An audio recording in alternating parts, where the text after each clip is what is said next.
తాను ధనవంతుడు కాదని చెప్పిన నటుడు విశాల్ దివాలా తీశారని ప్రకటించడానికి సిద్ధంగా ఉన్నారని మద్రాస్ హైకోర్టు ప్రకటించింది. లైకా సంస్థకు ఇవ్వాల్సిన 21.29 కోట్లను 30% వడ్డీతో చెల్లించాలని విశాల్ను ఆదేశిస్తూ మద్రాస్ హైకోర్టు గతంలో ఉత్తర్వులు ఇచ్చింది.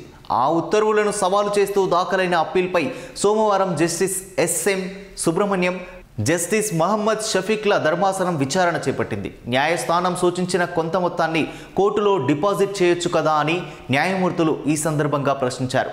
ఏడాదికి 30% వడ్డీతో తిరిగి చెల్లించాలని జారీ చేసిన ఉత్తర్వులు చట్ట విరుద్ధమని, వడ్డీ మాత్రమే ₹40 కోట్లకు పైగా ఉంటుందని విశాల్ తరపున హాజరైన సీనియర్ న్యాయవాది ధర్మాసనం దృష్టికి తీసుకొచ్చారు. లైకా సంస్థ చెబుతున్నట్లు విశాల్ ధనవంతుడు కాదని తెలిపారు. దీంతో జోక్యం చేసుకున్న న్యాయమూర్తులు విశాల్ను దివాలా తీసిన వ్యక్తిగా ప్రకటించడానికి సిద్ధంగా ఉన్నారా అని ప్రశ్నించారు. 30% వడ్డీ అత్యధికమని, ఇలా దోచుకోవడాన్ని అనుమతించబోమని స్పష్టం చేశారు. 21 కోట్ల రుణాన్ని 30% వడ్డీతో చెల్లించాలన్న సింగిల్ జడ్జి ఉత్తర్వులపై మధ్యంతర స్టే విధించారు. 10 కోట్లు డిపాజిట్ చేయాలని విశాల్ను ఆదేశించారు. పిటిషన్పై లైకా జవాబు ఇవ్వాలంటూ విచారణను 4 వారాలకు వాయిదా వేశారు. విశాల్ విశాల్ ఫిలిం ఫ్యాక్టరీ కోసం సినిమా ఫైనాన్షియర్ అన్బు చెలియన్కు చెందిన గోపురం ఫిలిమ్స్ నుంచి తీసుకున్న 21.29 కోట్ల అప్పును లైకా చెల్లించింది.